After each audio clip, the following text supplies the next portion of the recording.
Burgess here with Music Marketing TV. Today we are taking a look at Baby Audio's Atoms. It is a physical modeling synth. We're going to be making some textures with it.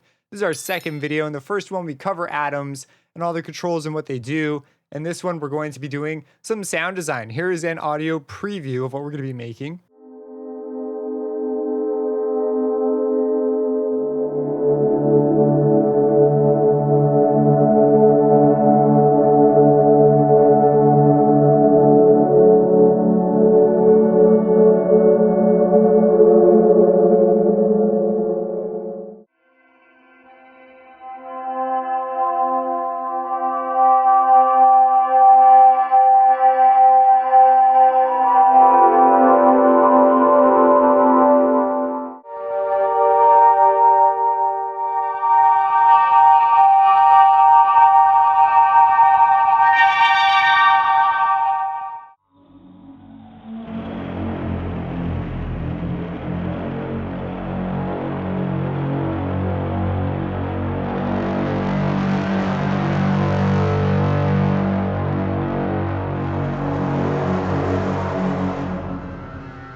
All right, so now that you've heard what we're going to be making, it excels really well at specifically these organic texture sounds. Very cinematic synth in essence. If I were doing something with film, this is a synth I would reach for a lot more than, say, something more based on like subtractive or additive or wavetable that give really, really predictable results every time. This one's very organic. There's a few things I want to cover before we design some sounds with the synth, especially if you're coming from another synth.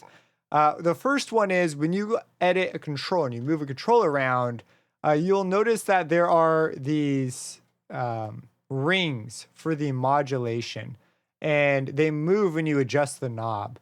Not all synths behave this way. This is something that Atoms does specifically, so the region is linked to the value of the control. So you cannot adjust them like individually per se. In other synths, it works a little different. So this is kind of unique to Atoms. So just so you know when you're working with it, because I find myself occasionally trying to disconnect the two because I'm like, no, I don't want that to move, but they will move together. The other thing is I had a hard time getting the sustain pedal to play nice with Atoms. I don't know if this is an FL Studio thing or an Atoms thing, but just real quick, because I will be using a sustain pedal. There's a pedal underneath here, and I can push it, and then if I hit a key, it holds the note, right? And if I let go, the note goes away. So it's going to be really handy, especially for what we are going to be doing. So I want to show you real quick sort of what you need to do to set this up. So in FL Studio, you come up here, this little drop down and go to Browse Parameters. And the pedal is linked to specifically CC64. Now, let me show you how it normally is. If we go to link to controller and just, put this in as input. So this is like when you push it. If we were to now look, so this is with it off. I push the pedal and then click. That's how much it goes on. That is not enough to cause the sustain to trigger. If I hit a note right now, it stops, even though I'm holding the pedal down. So that's not enough. So what we're going to do is we're going to go to link to controller, and I'm going to multiply this input by 20. 20 is probably too much, but it will get the job done. We will go ahead and you can hit accept or you can push down, because the first time you need to tell it what controller you're using. So you should push the pedal you're going to use. And now if I hit a note after I'm holding the pedal down, it works. And if we look at the difference here, here's it off, and then when I push the pedal and look, it's 100% on. And so this is going to be something I'll be using, and this is a thing I had to do to adjust it to behave the way I wanted to. So, okay, let's get to the actual sound design portion. Let's go up to the first preset in the factory bank, because it's just a common starting point. It's their first one, so it must be like the one they're the most proud of, I would think, or maybe it just lucked out with the naming. I mean, it's got a number, ambient starts with an A, so maybe it's just the way it was named. Personally, if I had to pick a favorite, there's a bass patch with like Brahms in the name. That patch is probably my current favorite. Let's dive into some sound design though. So they have these amazing textures, right? And with all these longer textures, we're going to have these longer attack and releases. Let's go ahead and turn everything off here and look at what the parameters, and we'll slowly bring up parameters sort of as is needed. So yeah, if there's nothing around it, that's because it's off. The most common one we're probably going to use is the drift. Sine and saw have their uses, but drift is pretty nice. So we have an attack and release, and this is basically like an ADSR, but because this thing's driven by a simulation, it's like a simulated ADSR, you know, so you could kind of think of it as a person striking a string with a bow, you know, slowly versus quickly. And so they just slowly come in. We're going to want these to be pretty long. Notice it's very consistent right now.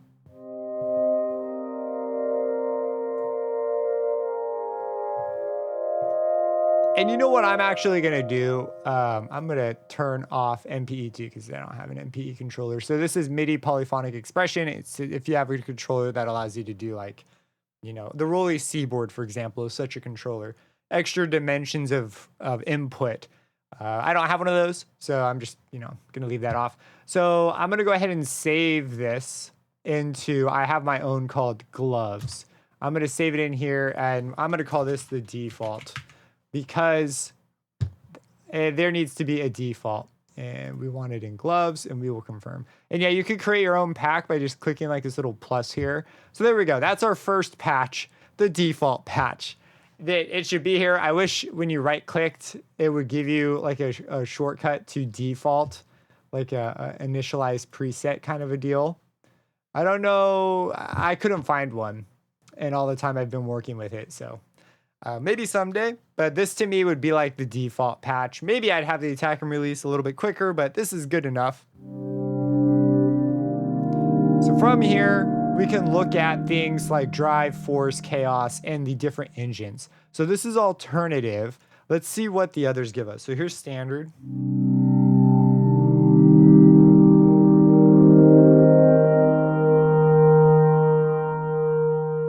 Inharmonic.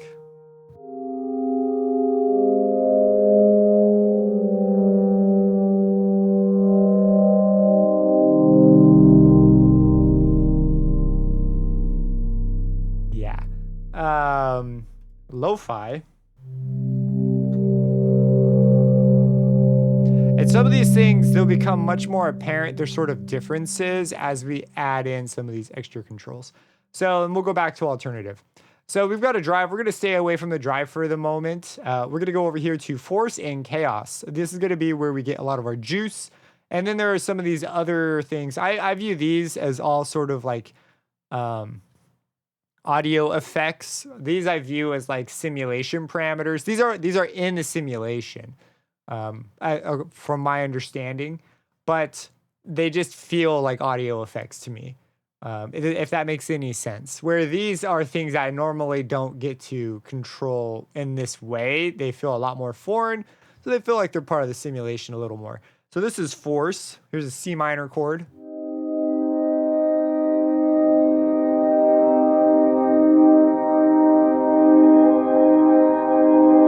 I like cluster chords.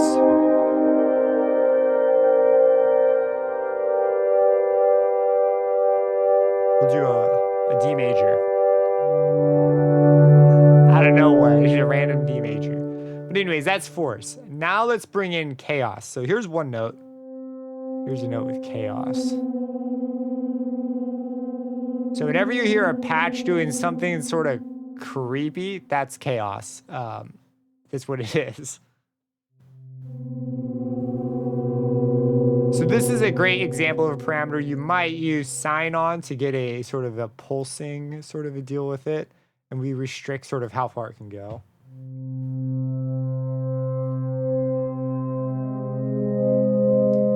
Give it a little more.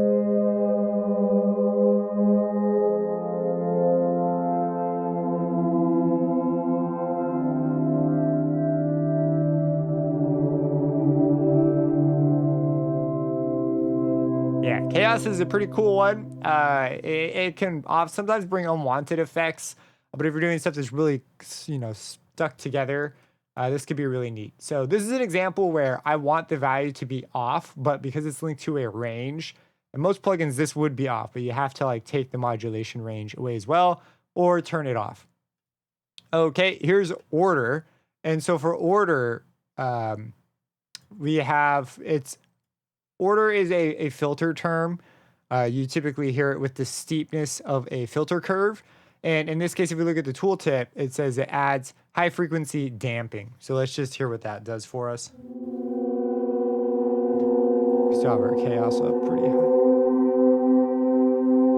We'll leave a little bit of chaos on. So you hear the high end goes away a bit.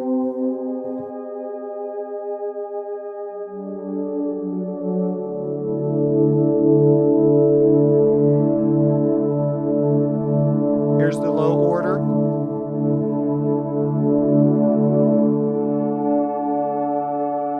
we'll bring the order in. And it just sort of gently touches back the high end. So that's order. Overtones generates more overtones. It's linked to a simulation type deal. So it's it's fancier than just overtones, but that's what they've chosen to call this.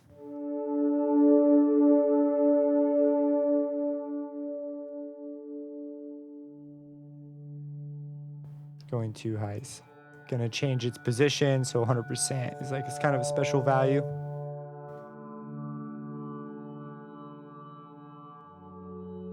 You hear all those high ringing sounds. We can bring it up. Here's where we're bringing drive. And you get these. We're gonna capitalize on this specifically. And specifically with the movement control down here. And then finally, you have a low pass filter.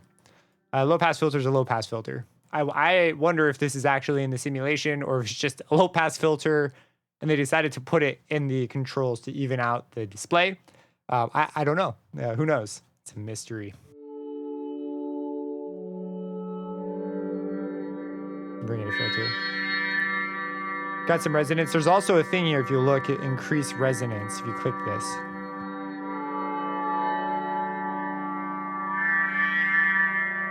And then there is a reverb here, and we have here on one side what X is the mix, Y is the size.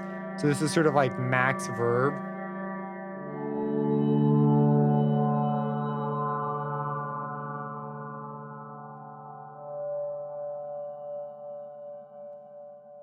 Nice. So these are all kind of like bell tones right now, but that's overtones, that's filter. The next thing we're going to be looking at is sort of like magic. So you have like ADSR and your modulation and whatnot. And these effects you could kind of view as just like sort of chorusy kind of stuff. The movement though, we are allowed to control basically the bowing style of motion. And this can bring up some really cool effects, especially when combined with chaos. Bring up the depth. You can see it also like kind of flashes.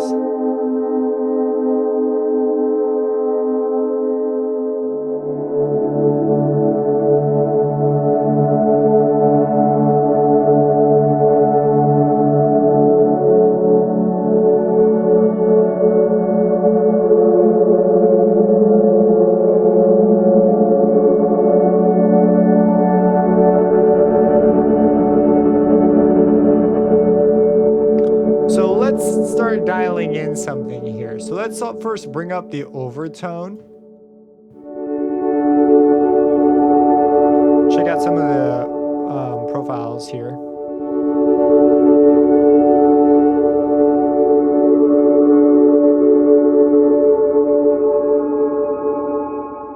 Dial back the verb a touch.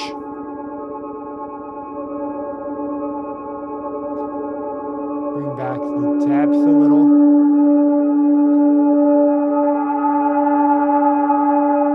Filter, down the overtones. Let's get in some of that damping. We're very bright. And let's add a little bit of chaos, just a touch. We'll give it drift. So this is kind of like just like it meanders around. in this region. Right around there is fine. And the force, we'll leave force. You know what? Let's give it some drift as well. Why not? So notice here we've got a word in the middle of the knob. This stands for retrigger. And if you look, this is retrigger. This is going to be a little easier to explain when we're not on drift. So here, let's just look at sine real quick. If I hit a note, we'll see that note pop up. And that's its motion, right? We can link it to the tempo of our DAW with the link control. You can't do that with drift. There is also the ability to control the directions that it goes in. And then retrigger just means that every time you hit a note, it's going to make a new one. You've got hold. Hold is going to make it so that you hit the note, it'll go through one sine wave and then it'll stop. On drift, there's also a hold mode, but it's kind of unclear what this does.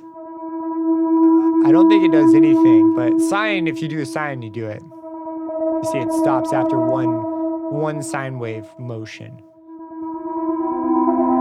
So that's what that does, where retrigger will continue to fire afterwards, but it'll also retrigger when you hit a note. So kind of nice. And then the last one's free running. This is just like friggin' nonsense. Goes everywhere, right? So that's what these various controls mean, though. I'm going to put it on drift because we want it to just sort of meander around. Let's hear that. Going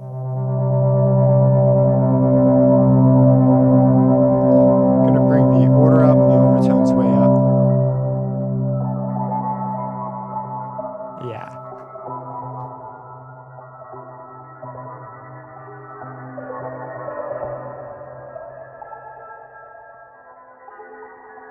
Okay, let's try bringing back the filter a touch. Bringing the drive up. Let's try bringing the modulation up.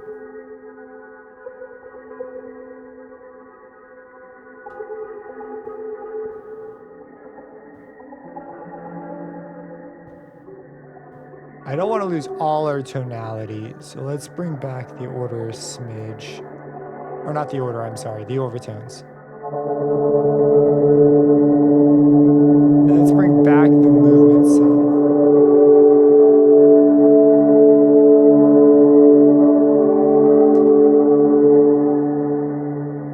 Find that weird middle ground.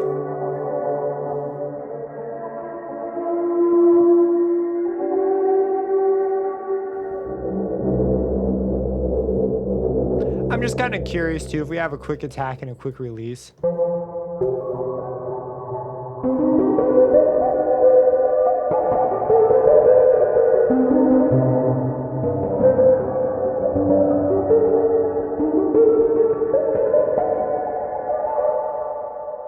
I kind of like that. So let's really quick save that one. We'll call this the Trippy Pluck. We'll hit confirm and put that in the gloves. Trippy Pluck. Why not? Then we'll go back to a longer attack and release. Let's bring the movement down some. And let's work on something that works a little bit more as a pad. We'll get rid of the extra resonance for the moment.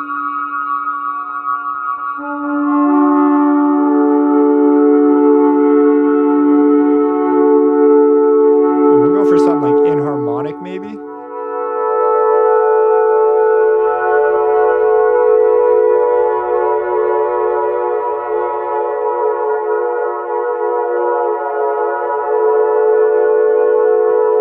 Let's try standard.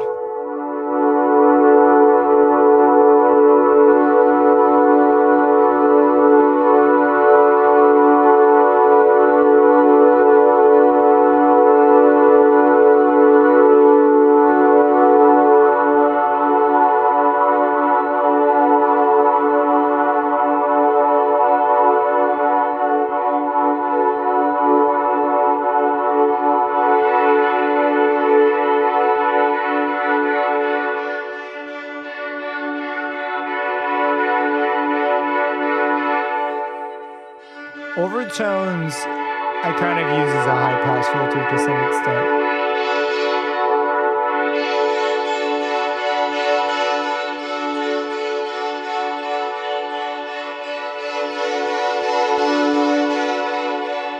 Let's use this as just a saw.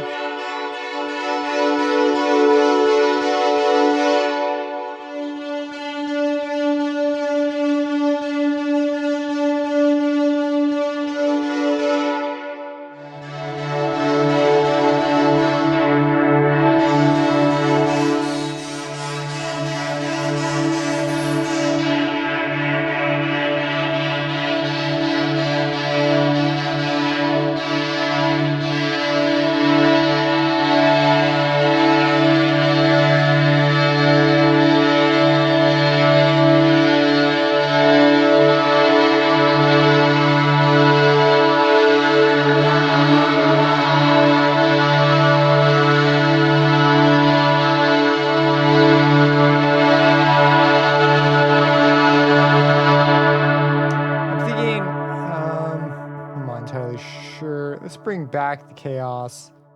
Move over to inharmonic.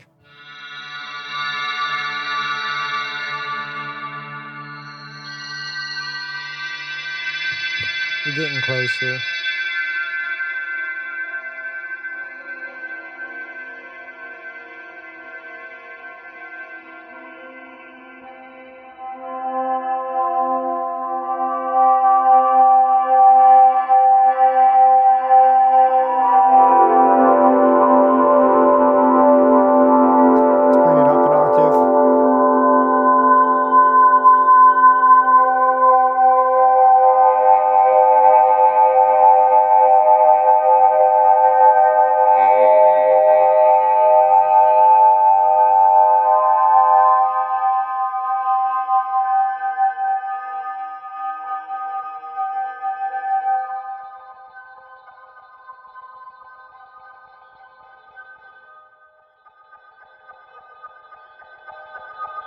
I kind of treat this as a volume knob most of the time.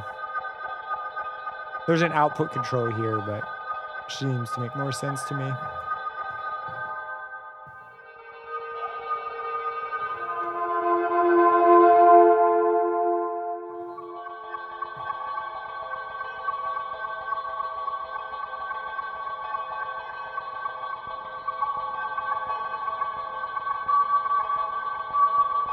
Let's go for drift.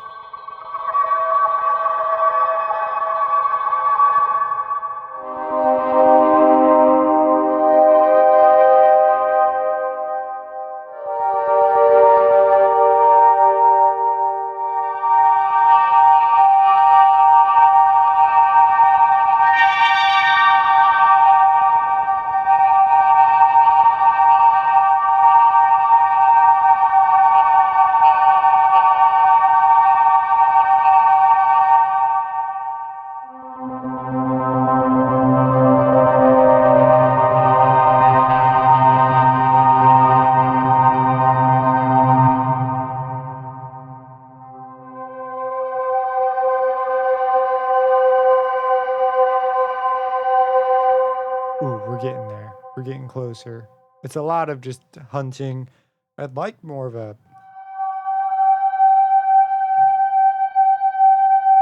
I guess a chaos vibe is more of what I'm looking for.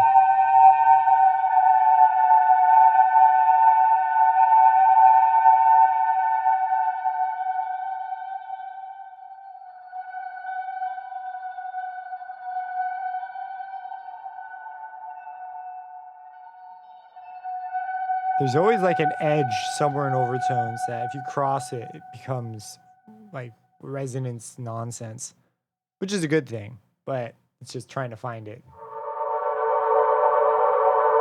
That's the sound I've been looking for.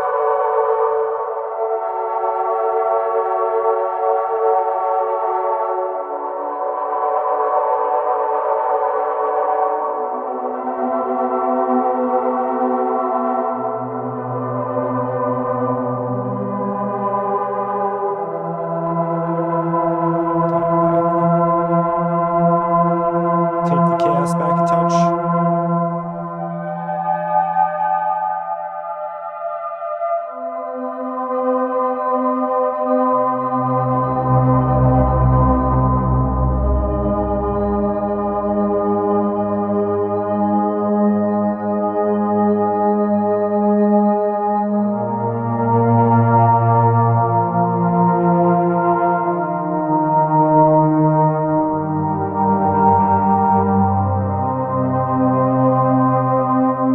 So we'll save this one. We'll call this like, I don't know, trance. Confirm, confirm. Okay, let's make one more. This time, let's take the force and bring it down. We'll bring the chaos, or not the chaos, the overtones. You see, I almost view this as chaos.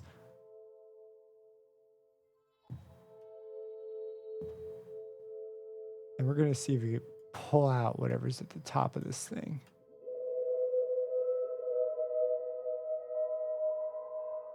This would be more of a noisescape kind of one.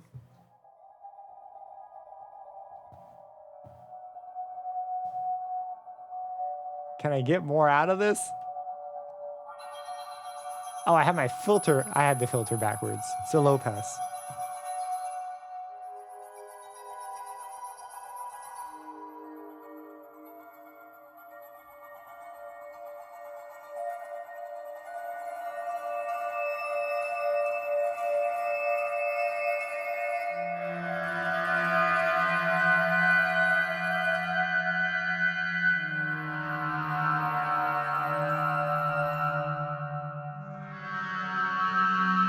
This one could probably work pretty well low.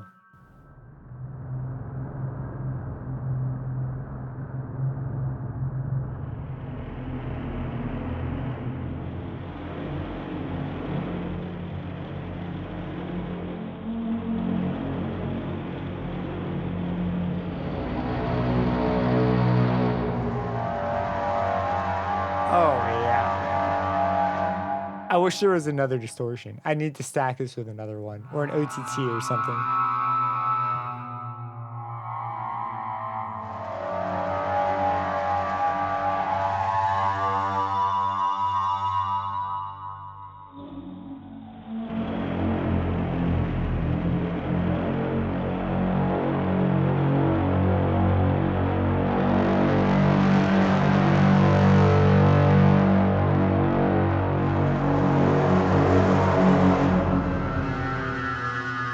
Okay, I'm going to stop here. I will get so lost in it. We'll call this the foghorn.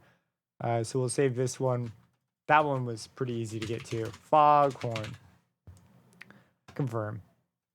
And that one came from the notion of, going after a really high overtone value, bringing the filter up quite a bit, and then pushing the ceiling.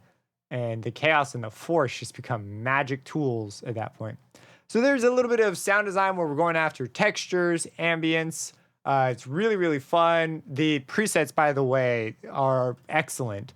If you've not looked through them, there's so many great starting points too. So you're not trying to find, a good starting point. You find something that's sort of already close to your vibe and you can quickly get something different. There's also this little random, and you can lock what you don't want touched. Now that you've done some sound design, you might know what is sort of more important to keeping the sound the way you want it. And then you can leave the things unlocked that are less important. So typically, you're right, you're going to be really cautious about chaos, force, overtones, and probably the filter. One of those is usually a key ingredient in making sure you have that locked will keep the general vibe going. We didn't really do a lot of exploring with these different ones, but you saw some exploring and how they can make a big impact, especially if you go to like inharmonic.